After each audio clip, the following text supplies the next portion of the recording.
Welcome to daily Hindu news analysis. మనం ప్రతిరోజు Hindu news paper తెలుగులో important current affairs articles and అలాగే దాని వెనుక జీకే పార్ట్ కూడా చూస్తున్నాం.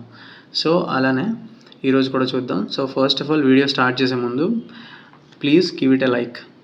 సో వీడియోని లైక్ చేయండి, షేర్ చేయండి. If you have doubts related to this explanation comment చేయండి. నేను నెక్స్ట్ వీడియోలో దానికి క్లియర్గా ఆన్సర్ చేస్తాను మీకు. So related to competitive exams కూడా మీకు ఏమైనా డౌట్ ఉంటే కమెంట్ చేయండి. సో దట్ మనం ఈరోజు కరెంట్ అఫైర్స్ ఆర్టికల్స్ స్టార్ట్ చేద్దాం. సో లైక్ చేశారు కదా.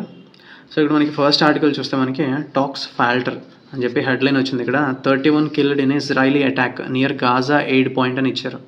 సో ఏంటంటే మనం చదువుకున్నాం కదా నిన్న అనాలిసిస్లో, ఇజ్రాయిల్కి గాజాకి ట్రూస్ జరిగింది, సంధి జరిగింది, 60 days cease fire US mediate చేసిందని చెప్పేసి మనం చదువుకున్నాం కదా. సో అది అప్పుడే బ్రేక్ చేసింది ఇజ్రాయిల్.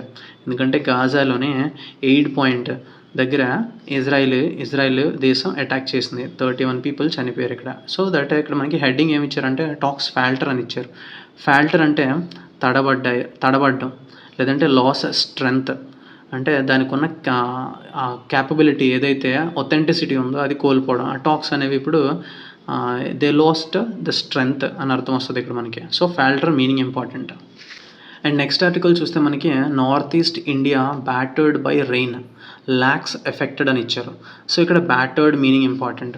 అంటే నార్త్ ఈస్ట్ ఇండియాని వాయించేసింది రెయిన్ అని అర్థం వస్తుంది.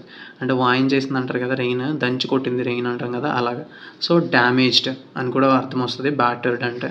అండ్ ఆల్సో ఇక్కడ మనకి 1500 టూరిస్ట్స్ స్ట్రాండెడ్ ఇన్ సిక్కిం అని ఇచ్చారు. సో స్ట్రాండెడ్ అంటే చిక్కుకుపోయారు అని అర్థం వస్తుంది. సో దాని meaning important, stranded meaning important. And next article చూస్తే మనకి distribution of commodities begins at 24,795 ration shops అని ఇచ్చారు. సో ఇక్కడ కమోడిటీస్ మీనింగ్ ఇంపార్టెంట్. అంటే రేషన్ షాప్స్ దగ్గర ఈ సరుకులు పంపిణీ అనేది స్టార్ట్ అయ్యింది అని చెప్పేసి ఈ context meaning. So commodities meaning important మనకి. అండ్ మన అస్సాం సీఎం ఎవరంటే Himanta Biswa Sharma. And next article చూస్తే మనకి బంగ్లాదేశ్ ట్రిబ్యునల్ ఇండెక్స్ హసీనా అని ఇచ్చారు. సో ఇండెక్స్ అంటే ఇక్కడ మనకి దే ఆర్ చార్జ్డ్ విత్, అంటే నేరం ఏదైతే చేస్తారో దాని మీద నిరూపణ జరిగింది, charge, they are charged of that crime అని చెప్పి అర్థం వస్తుంది మనకి. So index meaning important. So Bangladesh tribunal ఏదైతే ఉందో అంటే కోర్ట్ ఏదైతే ఉందో షేక్ హసీనాని చార్జ్ చేసింది with crime. And next important article చూస్తే మనకి president Murmu to attend first convocation of central tribal university అని ఇచ్చారు. సో ఈ సెంట్రల్ ట్రైబల్ యూనివర్సిటీ అనేది మనకి 2019లో ఎస్టాబ్లిష్ చేయబడింది. ఎందుకంటే ఏపీ రీఆర్గనైజేషన్ యాక్ట్ ద్వారా ఒక ట్రైబల్ యూనివర్సిటీ అనేది ఎస్టాబ్లిష్ చేయబడింది ఏపీలో. అండ్ అందులో భాగంగానే ప్రస్తుతం అది టెంపరీ ఓల్డ్ ఏయూ బిల్డింగ్స్లో ఆపరేట్ అవుతుంది ప్రెజెంట్లీ. సో దానికి న్యూ క్యాంపస్ అనేది విజయనగరంలో కడుతున్నారు. So it is being it will be ready by next academic year అని చెప్పేసి ఇచ్చారు. సో ఇక్కడ మనకి first batch of students, 5 batches of students consisting of 197 students, వీళ్ళకి స్నాతకోత్సవం అంటారు. అంటే గ్రాడ్యుయేషన్ అయిపోయిన తర్వాత వాళ్ళకి ఏదైతే పట్టాలు వాళ్ళ చేతికి అందిస్తారో ఆ కాన్వకేషన్ సెరమనీకి మన Indian president Droupadi Murmu garu attend అవ్వబోతున్నారు. అండ్ ఇక్కడ నెక్స్ట్ చూస్తే మనకి slain Maoist kin allege police harassment. So ఇక్కడ స్లెయిన్ మీనింగ్ ఇంపార్టెంట్. స్లెయిన్ అంటే చంపబడిన వ్యక్తి లేదంటే చంపబడిన మావోయిస్ట్. కిన్ ఎవరంటే బంధువులు. ఎలెజ్ అంటే ఆరోపణ చేశారు ఏంటంటే వాళ్ళు పోలీస్ హెరాస్మెంట్కి గురయ్యారని చెప్పేసి ఆ బంధువులు ఎవరైతే ఉన్నారో, ఆ చంపబడిన మావోయిస్ట్ యొక్క బంధువులు ఎవరైతే ఉన్నారో వాళ్ళు అంటున్నారు ఇలా పోలీస్ హెరాస్మెంట్ జరిగింది మాకు అని చెప్పేసి. అండ్ నెక్స్ట్ ఆర్టికల్ చూస్తే మనకి Machilipatnam decked up for Masula beach festival. So ఇక్కడ మసూలా బీచ్ ఫెస్టివల్ అనేది మనకి మచిలీపట్నంలో మంగినపూడి బీచ్లో జరుగుతుంది. It's going to be held from June 5 to June 8 వరకు మనకి జరుగుతుంది ఈ Masula beach festival. Decked up అంటే it is ready. Decked up అంటే రెడీగా ఉంది అని అర్థం వస్తుంది. అండ్ నెక్స్ట్ చూస్తే మనకి implement cost plus 50% formula for MSP union government urged అని చెప్పి ఇచ్చారు కదా. సో ఇక్కడ యూనియన్ గవర్నమెంట్ని అడుగుతున్నారు ఆంధ్రప్రదేశ్ ఫార్మర్స్ అసోసియేషన్ నుంచి ఏమంటే ఈ క్రాప్స్కి ఏదైతే ఎంఎస్పి ప్రైస్ ఇస్తున్నారో అది ఎలా ఇవ్వాలంటే కాంప్రహెన్సివ్ కాస్ట్ ఆఫ్ కల్టివేషన్, ఆ కల్టివేషన్ చేయడానికి ఎంత అయితే కాస్ట్ అయిందో దానికి అబోవ్ ప్లస్ 50% కలిపి ఒక రెమ్యూనరేటివ్ ప్రైస్ అంటే గిట్టుబాటు ధర కింద ఎంఎస్పిని అనౌన్స్ చేయమని చెప్తున్నారు. అకార్డింగ్లీ ఎలా అంటే ఈ సజెస్ట్ చేసింది ఎవరంటే మనకి అగ్రికల్చరల్ సైంటిస్ట్ ఎంఎస్ఎస్ స్వామినాథన్ గారు సజెస్ట్ చేశారు ఈ ఫార్ములా అనేది. సో దాన్ని ఫాలో అవ్వండి అని చెప్పేసి మనల్ని అడుగుతున్నారు, యూనియన్ గవర్నమెంట్ని అడుగుతున్నారు. అండ్ నెక్స్ట్ చూస్తే మనకి ఇక్కడ ప్రొలిఫరేటింగ్ మీనింగ్ ఇంపార్టెంట్. డిసిప్లిన్స్ ప్రొలిఫరేటింగ్ అంటే విస్తరించడం, ప్రొలిఫరేట్ అంటే విస్తరించడం, ర్యాపిడ్ గ్రోత్తో విస్తరిస్తున్నాయి డిసిప్లిన్స్ కూడా, అకాడమిక్ డిసిప్లిన్స్ కూడా విస్తరిస్తున్నాయి అని చెప్పేసి మీనింగ్ వస్తుంది ఇక్కడ.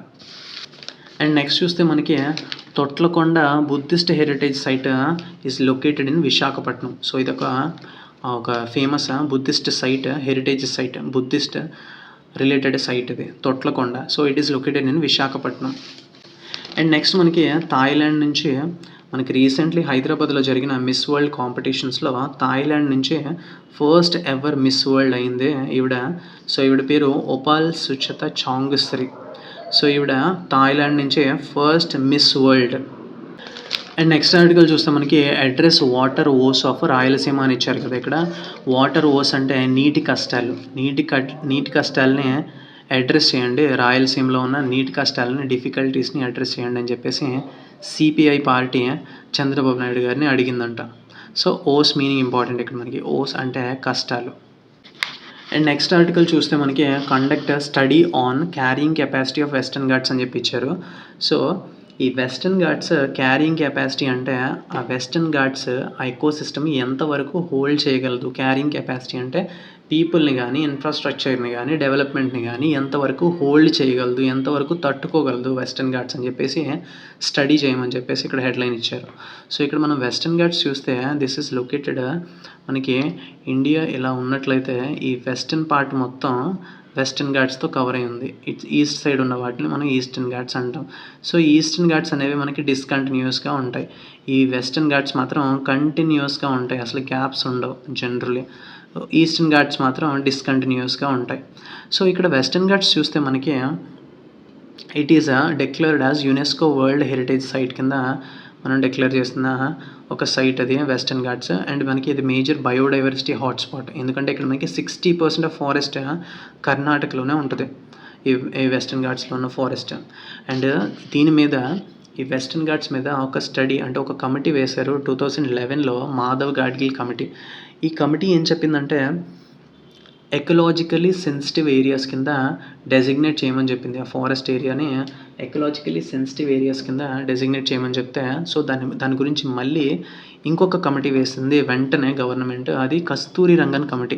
సో ఈ కస్తూరి రంగన్ కమిటీ ఏం చెప్పిందంటే nearly 37% area of the forest can be declared as ecologically sensitive areas కింద డిక్లేర్ చేయొచ్చు.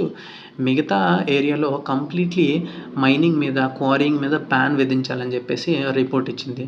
సో ఈ Kasturi Rangan and Madhav Gadgil committees are related to Western Ghats. And ఇక్కడ మనకి వెస్టర్న్ ఘాట్స్కి ఇంకొక పేరే సహ్యాద్రీస్. అండ్ ఇక్కడ చూస్తే మనకి ఎడిటోరియల్ పేజ్లో regulating India's virtual digital assets revolution అని చెప్పి ఇచ్చారు. సో ఇందులో చూస్తే మనకి ఈ ఆర్టికల్ అంతగా ఇంపార్టెంట్ కాదు, కానీ ఇందులో కొన్ని ఫుల్ ఫామ్స్ చూద్దాం. ఇక్కడ నాస్కామ్ అంటే ఇంపార్టెంట్. నాస్కామ్ ఫుల్ ఫామ్ ఏంటంటే national association of software and service. So NASSCOM. And also ఇక్కడ మనకి వీడిఏ అంటే virtual digital assets in India. So VDA full form ఏంటంటే వర్చువల్ డిజిటల్ అసెట్స్, ఇది కూడా ఇంపార్టెంట్ మనకి. అండ్ నెక్స్ట్ ఆర్టికల్ చూస్తే మనకి wrong call, Assam government's decision to arm civilians goes against law enforcement. So ఈ Assam government, BJP led Assam government recently ఒక decision ఏం తీసుకుందంటే border ఏరియాస్లో ఎవరైతే బంగ్లాదేశ్కి ఆనుకొని ఉన్న బోర్డర్ ఏరియాస్లో ఉంటున్నారో వల్నరబుల్ గ్రూప్స్ ఏవైతే ఉన్నాయో వాళ్ళకి, ఇండిజినస్ కమ్యూనిటీస్ ఏవైతే ఉన్నాయో వాళ్ళకి ఆర్మ్స్ లైసెన్స్ ఇష్యూ చేయాలి.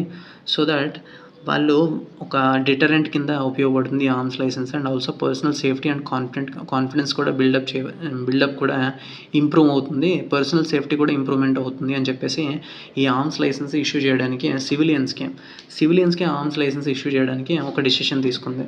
సో ఇదైతే ఏమైందంటే అప్పుడు. అండ్ ఆల్సో ఇక్కడ మనకి మీనింగ్ చూస్తే border areas abutting Bangladesh. Abutting అంటే ఆనుకొని ఉన్నా అని అర్థం వస్తుంది. So abutting meaning important. And ఇక్కడ చూస్తే దీనివల్ల ప్రాబ్లమ్స్ ఏంటంటే ఇలాంటి విజిలాంటిజం పెరిగిపోతుంది. విజిలాంటిజం అంటే ఒక గ్రూప్ ఆఫ్ మాబ్ వెళ్ళి భయపెట్టి, జనాలను భయపెట్టి వాళ్ళే న్యాయం చేయడం. వాళ్ళే ఒక గూండాగిరి చేయడం విజిలాంటిజం అంటే. వాళ్ళే లీగల్ సిస్టమ్‌కి అగైనెస్ట్‌గా వాళ్ళే చట్టాన్ని చేతుల్లో తీసుకొని వాళ్ళు రూలింగ్ చేయడం లాంటిది విజిలాంటిజం అంటే. సో, విజిలాంటిజం పెరిగిపోతుంది. ఇంటర్ కమ్యూనిటీ రివల్రీ పెరుగుతుంది. సో, లా ఎన్ఫోర్స్‌మెంట్ ఏజెన్సీ అనేది దాని ఇండిపెండెన్స్ అనేది తగ్గిపోతుంది. సో, ఈ ఆర్మ్స్ లైసెన్స్ అనేవి జనరల్లీ స్ట్రిక్ట్ లైసెన్సింగ్ ప్రాసెస్ అనేది ఫాలో అవుతారు వీళ్ళు. ఆర్మ్స్ యాక్ట్ 1959 ద్వారా అండ్ ఆల్సో ఆర్మ్స్ రూల్స్ 2016 ద్వారా స్ట్రిక్ట్ లైసెన్సింగ్ రూల్స్ అయితే ఉన్నాయి. అండ్ ఆల్సో ఇక్కడ మనకి ప్రిక్లూడ్ మీనింగ్ ఇంపార్టెంట్. ప్రిక్లూడ్ అంటే prevent. So, prevent something from someone, లేదంటే prevent someone from doing something. So, preclude అంటే ప్రివెంట్ చేయడం. అండ్ ఆల్సో ఇక్కడ మనకి చూస్తే ప్రీవియస్ కేస్ అంటే మనకి ఛత్తీస్‌గఢ్‌లో ఇలానే మనకి మావోయిస్ట్ థ్రెట్‌ని ఎదుర్కోవడానికి అక్కడున్న సివిలియన్ గ్రూప్స్‌కి ఏం చేశారంటే ఆర్మ్స్ ఇచ్చి ట్రైన్ చేశారు. వాళ్ళకప్పుడు సల్వా జుడుం క్యాంపెయిన్ అని చెప్పేసి లేట్ 2000స్‌లో స్టార్ట్ చేశారు. సో, లాస్ట్‌కి ఇది దేనికి దారి తీసిందంటే హ్యూమన్ రైట్స్ వయోలేషన్స్‌కి, లాలెస్‌నెస్‌కి, అంటే చట్టం వాళ్ళ చేతిలోకి తీసుకున్నారు ఇంకా. నార్మల్ సివిలియన్ పీపుల్స్‌కి ఆర్మ్స్ లైసెన్స్ లేదంటే ఆర్మ్స్ ప్రొవైడ్ చేస్తే ఏం చేస్తారు? సో, చట్టాన్ని వాళ్ళ చేతిలో తీసుకుంటారు. సో, దీనివల్ల చాలా మన ప్రీవియస్ కేస్ కూడా చూస్తే ఇక్కడ సల్వా జుడుం క్యాంపెయిన్‌లో చూస్తే కూడా మనకి నెగెటివ్స్ చాలా ఉన్నాయి. సో దట్ సుప్రీం కోర్ట్ అప్పుడు ఇన్వాల్వ్ అయ్యి ఆ సల్వా జుడుం క్యాంపెయిన్ అనేది ఇల్లీగల్ చేసింది. సో, అండ్ ఆల్సో ఇప్పుడు అస్సాం కూడా ఈ డెసిషన్‌ని రివర్స్ తీసుకోవాలి, లేదంటే ఇది మేజర్ థ్రెట్‌గా మారుతుంది అని చెప్పేసి హెచ్చరిస్తున్నారు ఈ ఆర్టికల్‌లో. అండ్ నెక్స్ట్ ఆర్టికల్‌లో మనం చూస్తే ఇంపార్టెంట్ మీనింగ్స్ ఒక 2 ఉన్నాయి మనకి. ఎనథీమా, ఇది నిన్న అనాలిసిస్‌లో చూసాం. మనకి ఎనథీమా మీనింగ్ వచ్చింది. ఎనథీమా అంటే శాపం. దానికి ఇంకొక సినోనిమే ఎక్సిక్రేషన్, శాపం, ఎనథీమా. అండ్ ఆల్సో ఇక్కడ ఆటోనమీ యాజ్ ఇండిపెండెంట్ అని ఇచ్చారు కదా. ఆటోనమీ యాజ్ ఇంపెడిమెంట్ అంటే ఆటంకం లేదంటే ఆబ్జెక్షన్, ఒక వాల్ లాగా ఉండడం. ఇంపెడిమెంట్ అంటే ఆటంకంగా ఉండడం. అండ్ నెక్స్ట్ ఒపీనియన్ పేజ్లో మనకి whose mountain is it anyway అని చెప్పి ఇచ్చారు. సో, ఇక్కడ కంటెక్స్ట్లో చూస్తే స్మాల్ అండ్ షార్ట్గా చెప్తాను సమ్మరీ. ఇక్కడ కాంచన్జంగా, మౌంట్ కాంచన్జంగా ఇది world's third highest peak. So, ఇది మనకి ఇండియాలో ఉంది. ఇండియాకి నేపాల్ బోర్డర్లో ఉంటుంది. సో, ఇండియాస్ హైయెస్ట్ మౌంటైన్ కూడా ఇదే. So, mount Kanchenjunga. సో, ఈ కాంచన్జంగా ఏమైందంటే ఇక్కడ national institute of mountaineering and adventure sports team అనేది ఉంది. ఒక 5 పీపుల్ ఆ టీం ఉంది. ఆ టీం ఏం చేస్తుందంటే నేపాల్ సైడ్ నుంచి ఈ మౌంటైన్ కాంచన్జంగాని అధిరోహించి అక్కడికి వెళ్ళి ఆ పీక్ దగ్గర వీళ్ళు జెండా ఎగరేశారు. సో దట్ వాళ్ళ మన ఇండియన్ సైడ్ వీళ్ళు ఇండియన్ ఫ్లాగ్ని ఎగరవేశారు నేపాల్ సైడ్ నుంచి ఎక్కి. సో దట్ అక్కడ ఉన్న లోకల్ కమ్యూనిటీస్ ఎలా ఫీల్ అయ్యారంటే వాళ్ళు చాలా దైవ రూపంతో సమానంగా భావిస్తారు ఆ కొండని, అంటే ఆ మౌంటైన్ కాంచన్జంగాని. సో, అలా వాళ్ళు భావించడంతో వీళ్ళు దాన్ని స్కేల్ చేయడంతో అక్కడ కొంచెం అసహనం వ్యక్తం చేశారు అక్కడున్న ప్రజలు. సో, అది మన కాంచన్జంగా మౌంటైన్ని అధిరోహించడానికి మన కంట్రీలో మాత్రం బ్యాన్ ఉంది. కానీ నేపాల్ సైడ్ నుంచి బ్యాన్ లేదు. సో, అది అడ్వాంటేజ్‌గా తీసుకున్నారు ఈ NIMAS mountaineering and adventure sports team అనేది. ఇది మనకి autonomous institute under ministry of డిఫెన్స్‌కి ఆటోనమస్ ఇన్స్టిట్యూట్ కింద ఉంటుంది. సో, హర్ ఘర్ తిరంగా క్యాంపెయిన్‌లో భాగంగా సో ఈ పీక్ అనేది అధిరోహించి అక్కడ కూడా జెండాను ఎగరవేయాలని చెప్పేసి వీళ్ళు టార్గెట్ పెట్టుకొని అలానే చేశారు. సో అలా చేయడంతో ఏంటంటే అక్కడున్న గ్రూప్స్ అగెనిస్ట్‌గా అపోజిషన్ వ్యక్తం చేశారు. సో, నేషనల్ ఇంటిగ్రిటీ కూడా ఇంపార్టెంట్ మనకి, నేషనల్ సెక్యూరిటీయే కాదు. సో, వీళ్ళందరినీ వాళ్ళ స్పిరిచువల్ థింగ్స్‌ని కూడా మనం గౌరవించాలని చెప్పేసి ఈ ఆర్టికల్‌లో ఇచ్చారు. అండ్ నెక్స్ట్ చూస్తే మనకి according to representation of people act 1950 electoral rules was to be revised before every election and bypoll. So, every election ముందు లేదంటే ఎవ్రీ బైపోల్ జరిగే ముందు అకార్డింగ్ టు దిస్ యాక్ట్ అక్కడ ఎలక్టోరల్ రోల్ అనేది రివైజ్ చేయాలని చెప్పేసి ఒక ప్రొవిజన్ అనేది ఉంది. సో దట్ అది ఇంపార్టెంట్ మనకి. ఈ ఆర్టికల్లో చూస్తే మనకి ఇడియం చాలా ఇంపార్టెంట్. ఇది మనకి old wine in new bottle అంటే రీఫ్రేమ్ చేయడం. అంటే యాక్చువల్గా అది ఎగ్జిస్టింగ్ థింగే కానీ దాన్ని కొత్త రూపంలో చూపించడం, దాన్నే మనం old wine in new bottle అని చెప్పేసి ఇడియం చదువుకుంటాం మనం. అండ్ ఇక్కడ చూస్తే మనకి మిజోరం సీఎం ఎవరంటే Lalduhoma. And next effigy meaning important. ఇక్కడ బర్న్ ఎఫ్జీ అంటే దిష్టి బొమ్మ అని అర్థం. అండ్ ఇక్కడ చూస్తే headline Mamata rule coming to an end, BJP will form next government అని చెప్పేసి అమిత్ షా చెప్పారు. సో నెక్స్ట్ మనకి 2026లో అసెంబ్లీ ఎలక్షన్స్ వెస్ట్ బెంగాల్లో రాబోతున్నాయి. So that these party people are getting ready for it. And next చూస్తే మనకి 4096.7 కిలోమీటర్స్ బోర్డర్ ఇండియాకి బంగ్లాదేశ్కి మధ్యన ఉంది. అండ్ నెక్స్ట్ చూస్తే మనకి appeasement politics, BJP flies Bengal government for influencers arrest. So appeasement politics అంటే శాంతింపజేయడం, అపీస్మెంట్ అంటే సో శాంతింపజేయడానికి ఏదో ఒక పొలిటికల్ స్ట్రాటజీని ఉపయోగించడమే మనం అపీస్మెంట్ పాలిటిక్స్ అంటాం. సో అపీస్మెంట్ మీనింగ్ ఇంపార్టెంట్, అలాగే స్పెల్లింగ్ కూడా ఇంపార్టెంట్. అండ్ నెక్స్ట్ ఆర్టికల్ చూస్తే మనకి conspiracy to separate me from Tejashwi అని చెప్పేసి Tej Pratap after expulsion from RJD. So ఈ ఆర్జేడీ నుంచి రిమూవ్ చేస్తారు, ఎక్స్పల్షన్ అంటే రిమూవల్. సో దీని మీనింగ్ ఇంపార్టెంట్. అండ్ నెక్స్ట్ ఇది బ్యాంకింగ్ ఎగ్జామ్స్కి ఇంపార్టెంట్, రాజీవ్ మెమానీ. సో ఈయన president of confederation of Indian ఇండస్ట్రీకి అజ్యూమ్ చేశారు ఆఫీస్ని ప్రెసిడెంట్ కింద for 2025 to 26 టర్మ్కి. So Rajiv మెమానీ. And మనకి ఎయిర్ప్లేన్స్లో ఆర్ ఎయిర్ జెట్స్లో వాడేది ఫ్యూయల్ పేరు ఏవియేషన్ టర్బైన్ ఫ్యూయల్ అంటాం, మనం దాన్ని ఏటీఎఫ్ అంటాం.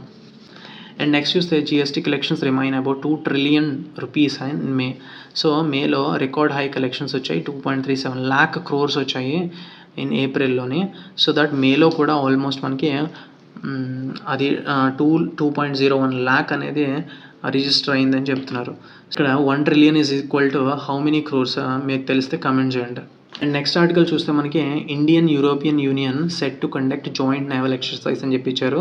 So Indian navy and also European union navy వచ్చేసి మనకి UNAVFOR అని చెప్పేసి ఒక జాయింట్ ఎక్సర్సైజ్ సముద్రం మీద చేయబోతున్నారు. So European union naval force exercise ఇది మనకి. సో ఇండియన్ నేవీకి యూరోపియన్ యూనియన్కి మధ్య జరగబోయే నేవల్ ఫోర్స్, యూరోపియన్ నేవల్ ఫోర్స్కి ఈ రెండింటి మధ్య ఒక ఎక్సర్సైజ్ జరగబోతుంది. అండ్ నెక్స్ట్ ఆర్టికల్ చూస్తే మనకి centre నడ్జెస్ Jharkhand, Bihar to act against unrecognised schools అని ఇచ్చారు కదా. సో నడ్జెస్ అంటే పుషెస్ అని అర్థం. సెంటర్ పుష్ చేస్తుంది జార్ఖండ్ని, బీహార్ని to act against unrecognised schools మీద యాక్ట్ చేయడానికి చర్యలు తీసుకోమని చెప్పేసి పుష్ చేస్తుంది సెంటర్ అని చెప్పేసి ఈ కంటెక్స్ట్లో మీనింగ్. అండ్ నెక్స్ట్ ఆర్టికల్ చూస్తే మనకి stock pile of enriched uranium to the 90% level needed for atomic weapons. So మనకి యురేనియం 235 మనకి 90% వరకు కానీ ఎన్రిచ్ చేయగలిగితే అది అటామిక్ వెపన్స్కి యూస్ చేసుకుంటారు.